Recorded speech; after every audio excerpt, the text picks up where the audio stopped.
Hi, everyone. In this video, we're going to take a look at Chapter 36 from the Ecce textbook and look at its grammar. Specifically, we're going to be looking at the Roman calendar and how the Romans could tell dates and uses of quam. At this point, we've seen the word quam used in about 5 different ways. So we're going to do a step back, do a recap of what you can expect when you see the word quam, and try to talk about how you can identify what use is happening in a sentence. And of course, we'll do some derivatives along the way. So to start, let's take a look at those derivatives, okay? So the first one we want to look at is the word adolescens, right? From this word, we get adolescent, which means a young person, right?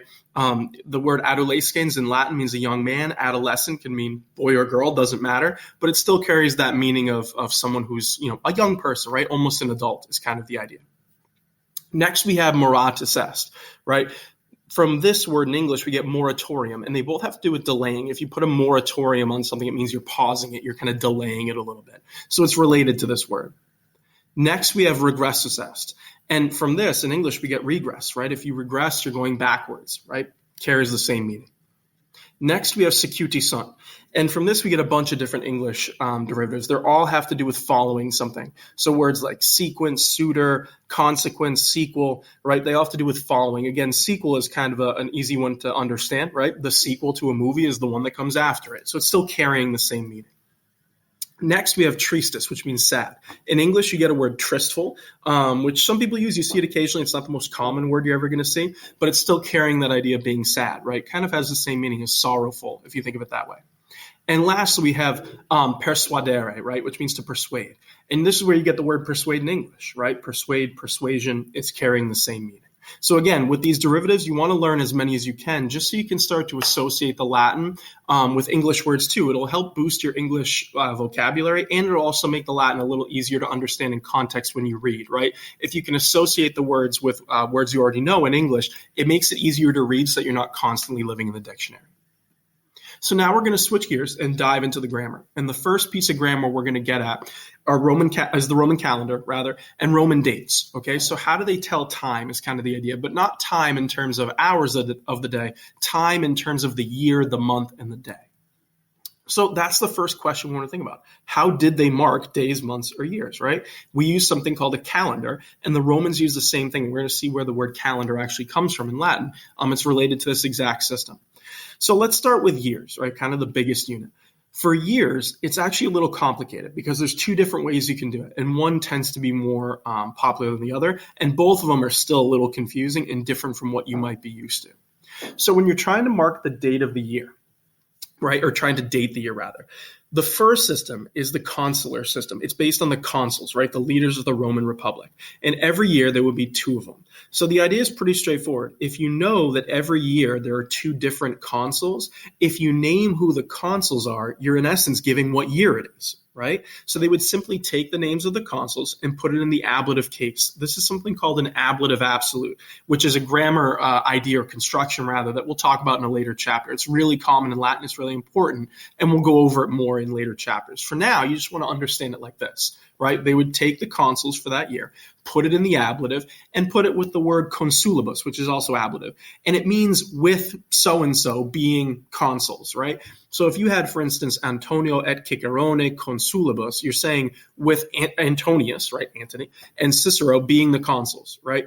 That dating system, if you know the year that Antony and Cicero were consuls, you'd be able to say, oh, it's 63 BCE. Right? For us, a modern audience, this is really hard because unless you have a tremendous memory and you've memorized the list of consuls, and again, there's 2 for every year, there's hundreds of different pairs of names you'd have to memorize. It's almost impossible, right? So if you're really familiar with it, you could figure this out. For the Romans, though, this system would have actually made sense because they would know who the consuls were, at least in their own lifetime. If you went back, I would imagine the trouble would be going back 50, 100, 200 years. Then you'd probably struggle. Even if you are, Joe or Josephine Roman, just your average person, you'd probably be confused. But if you were referencing a year, within the past 10, 20 years, and you're referencing a pair of consuls, most people would probably know what you meant. Right? It's the same way today. If you mention a president, right? So if you said, oh, during the Lincoln administration, this happened, most people will understand that you're talking about the era of the Civil War. right? Somewhere in the 1850s, like, oh, got it, the Lincoln administration. If you went more modern, if you said the Clinton administration or the Bush administration, now people can at least get a sense of when you're talking about, right? They might not know exactly the year like the Romans would, but at least we're in the general area. So it's a little more common and a little more relatable than you might think. But at the same time, this is still tricky because unless you know the consul list really well, as a modern listener or reader rather of Latin, you're going to be confused on what date it is. So it takes a little bit of getting used to. But for a Roman, it made sense, right? You would know who the two consuls are. So if you name the consuls, you would have a pretty good idea of what year it is, rather. So it made sense for them. It's a little tricky for us. The other dating system that you see a lot in historical writing, right, histories in Latin, is something called Ab Urbe Condita, right, the AUC system. So Ab Urbe Condita means from the founding of the city, right, and it's referring to the city of Rome, and it's a way of marking time from the traditional founding year of Rome, which was 753 BCE, right? So the Romans basically worked backwards, and they did some math, and they came up with this year being when Romulus first built the city of Rome. Okay, so if you know that, you can basically count backwards from 753 BCE and you're going to get a date, right? It's a little tricky, again, because you're kind of picking an arbitrary date. 753 rather is basically a made-up date. But again, it had cultural significance to the Romans, which is why they would use this. But here's how we can do it in terms of our own understanding. If you want to take an Ab Urbe Condita date, right, a year, and put it into a modern one, you have to do some subtraction rather. So if the AUC date is 753 or less, you subtract it from 754 and you're going to get the date. So in other words, if you're looking at Ab Urbe Condita 691, right, you take 754, subtract 691, and you end up with 63 BCE, which is the modern date that we would use. If the Ab Urbe Condita date is 754 or more, you subtract 753 from it, and you're going to end up with the CE date. Again, this has to do with the year zero and trying to get at our modern dating system, but you can do it. So in other words, if you had 833 Ab Urbe Condita, right, 833 years after the founding of the city, you take 833, you subtract 753, and you get 80, which would be CE, right? So in other words, 833 years after 753 is 80 CE. So again, this is why it's a little tricky too. It's not the most useful thing in the world for us as a modern audience, but a Roman would kind of understand this, right? This is actually a little bit simpler to understand than the consular system because all you need to remember is the year 753, and then you just do some subtraction, right? And you're going to figure out what the date is, okay? If you wanted to go the other way around and turn a modern date into Ab Urbe Condita, right, you would take two different steps. If the modern year is BCE, you subtract it from 754. So in other words, if you had 63 BCE, you take 754, subtract 63, and you would have 691 Ab Urbe Condita. In other words, 691 years after 753 BC. Right? If the modern year is CE, right, meaning after the year zero, you add it to 753. So if we had 80 CE, you do 753, which again is a way of understanding there's 753 years from the founding of the city to the year zero, plus 80 more years because you're in CE, you would end up with 833 AUC. So again, it's just a way of understanding and trying to do some math to figure out what year you're talking about. It's not the easiest system in the world to understand, but these are the two that the Romans would use. And again, it's very cultural, okay? So the consuls are a very cultural idea because we aren't part of that culture. We don't know all the consuls unless you're staring at a list. So for us, it seems tricky. For the Romans, it wasn't. Ab Urbe Condita is another cultural dating system. It's from the founding of their city, right? Their belief. So that's why to them, this would make a lot of sense. For us, it's a little bit trickier, but you can still figure it out, right? With a little bit of math, you can figure it out.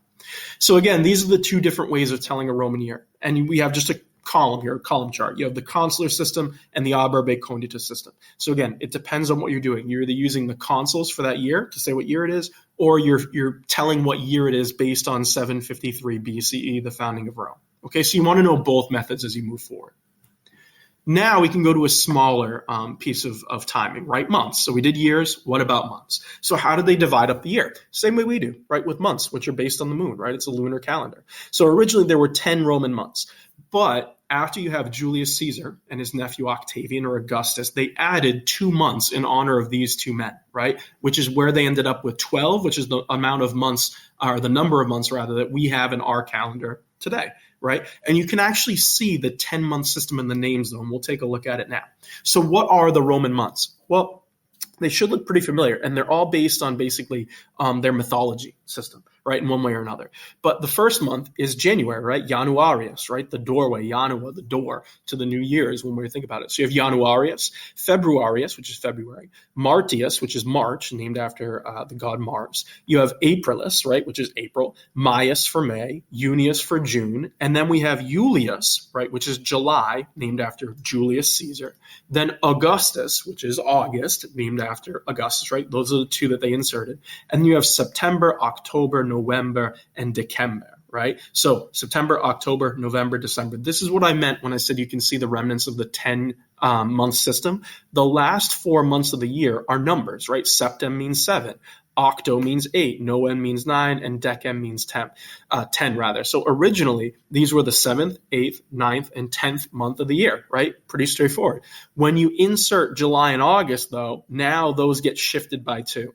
So if you're wondering, why do we call September, which is our 9th month, why does it have the number 7 in it? Because originally it was the 7th, right? You add 2, and now you're into the 9th. So there's a remnant of this 10-month system, even in the terms we use today, but it's based on the same idea, right? We use a remnant of the Roman calendar system for months. So it's pretty straightforward.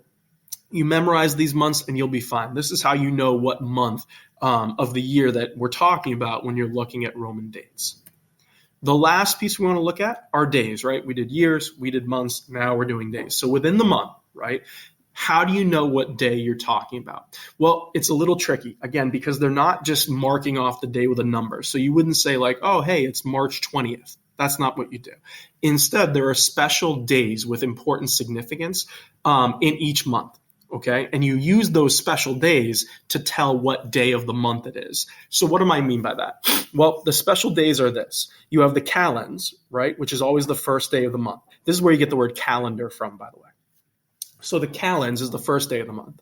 The nones, right, those are usually the 5th of the month. Okay, sometimes it's the 7th, but usually the 5th. And the ides, right, the ides are usually the 13th of the month. So if you remember these, you can kind of figure out what day of the month it is in relation to these special days. So there is a little trick, though. March, May, July, and October, the nones and the ides shift by 2 days. So in other words, the nones become the 7th and the ides become the 15th, which is why you might know the ides of March, which is coming up, right, is March 15th and not the 13th. But either way, there are 3 special days you use in a Roman calendar. Okay. Now, how do we use them? Well, when the date you're talking about is on one of these 3 special days, you use the ablative of time. So put it in the ablative case. So if you said calendis Januaris, you're saying on the calends of January, right? January 1st. Same thing. If you said idibus Junis, right? It's on June 13th, the ides of June. So if it's on either the calends, the ides, or the nones, you just use the ablative of time and you're saying it's on that date and everyone would know what you're talking about. Okay, and remember, pay attention because depending on the month you're in, it's either, for instance, if you look at the bottom of the nones, right, it's either the 5th or the 7th, depending on what you're talking about. Same with the ides. So just pay attention to that. Okay? But if you wanted to talk about a day before the special day, right, which is a common thing to do, you would use the term pridie and use the accusative. So in other words, if you said pridie calendas Maias, you're saying on the day before the calends of May, meaning the day before May 1st, which would be April 30th, right? You're basically doing a subtraction, right? A one-day subtraction. Same thing. If you said pridie idis Octobres, you're saying the day before the ides of October, so it's October 15th minus 1 day. Okay, so that's a common way to do it too. The last way that's common, right, for all of the dates is to use ante diem, the day before. Right? And you can pick however many days you need before a special day. So in other words, if you said ante diem, right, then you have IV for calendas decembres. You're saying on the 4th, right, IV, the 4th day before the calends of December. And you include the special date when you count. So in other words, I'm saying count backwards 4 days from December 1st. You'd have December 1st, November 30th, 29th, 28th. Right? That's November 20th. It's 4 days back from the calends of December, including the calends. Okay. And you can use as many days as you need to, but basically you take the special date and you count a certain number of days backwards, right? That's another way to do it. So again, you're seeing here the Roman calendar is tricky. This is an example, by the way, of what a Roman calendar would look like. It's kind of difficult for us because it's using special dates. Some months have different dating than the other, right? The nones and the ides are in different places. It's a little confusing, which is why we don't use this. But again, it's a cultural thing. A Roman would understand the system very well. And if you said, oh, let's meet on the ides of March, they would know exactly what you mean. Or the calends of January, they'd know exactly what you mean. So it's all in reference to these special days, which is just a different way of thinking. But again, it's about organizing time.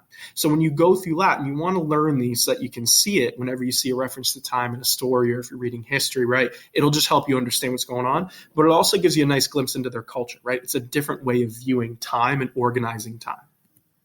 Okay, so just a quick recap. Roman years, there's two ways to do it. The consular system, or Urbe Condita, we covered them earlier. There's 12 Roman months. There used to be 10. Now there's 12. And in those months, there are 3 special days, right? There's 3 special days which they use to refer to all the other days of the month. So that's a key idea and something you just want to keep track of as you go through Latin. So now we want to take a look at the word quam. This is the second part of the grammar for this chapter.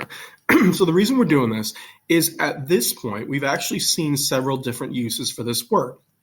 So it's worth just taking a second, recapping them and making sure that you have them all straight. Otherwise, you're going to get a little confused because it can be used in pretty distinctly different ways.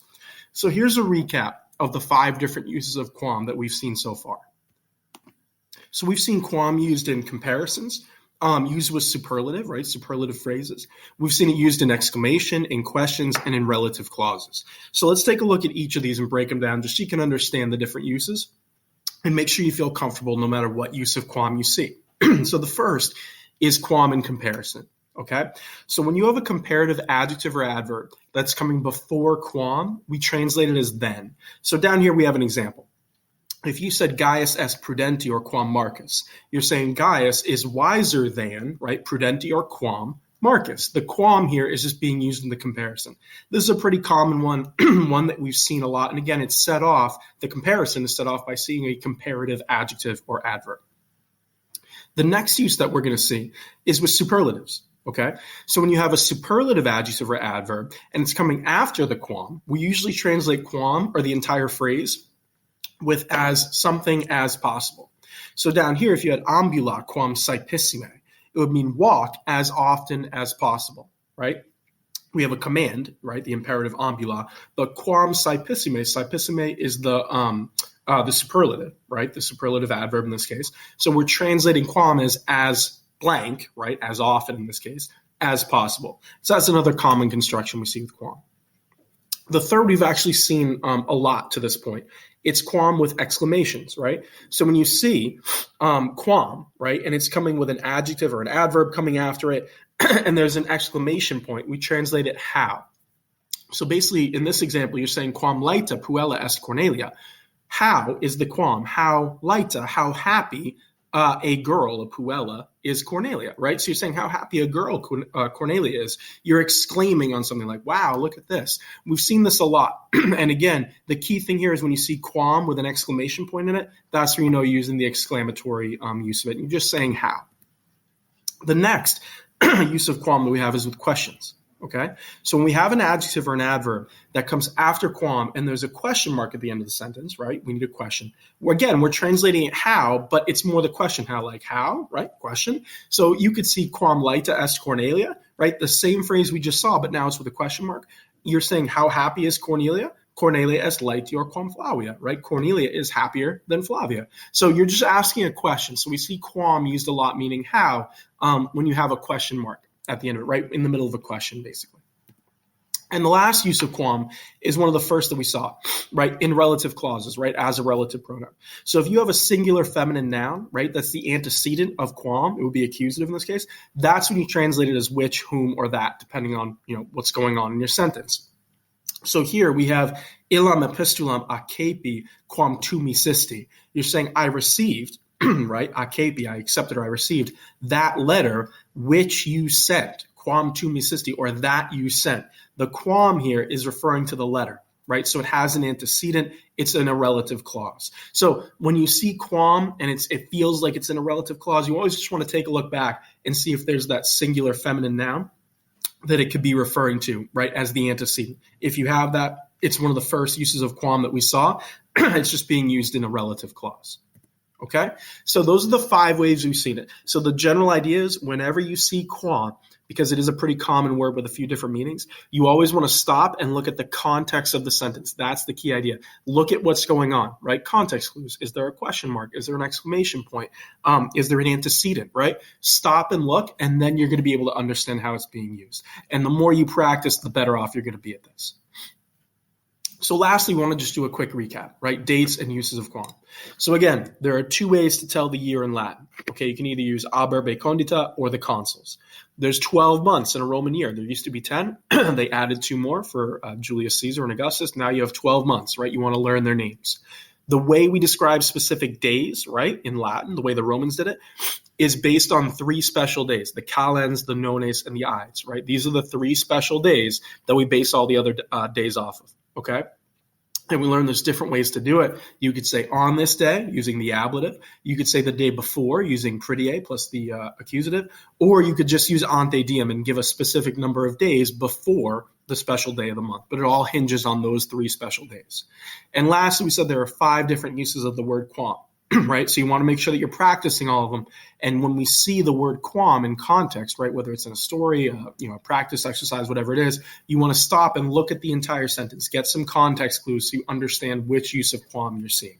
Okay? So again, practice all these, particularly the dates. You'll get used to it the more you practice, but same thing with quam. The only way to really get good at this is to read, keep reading, and keep trying your best to understand what's going on in the context of the sentence. Good luck.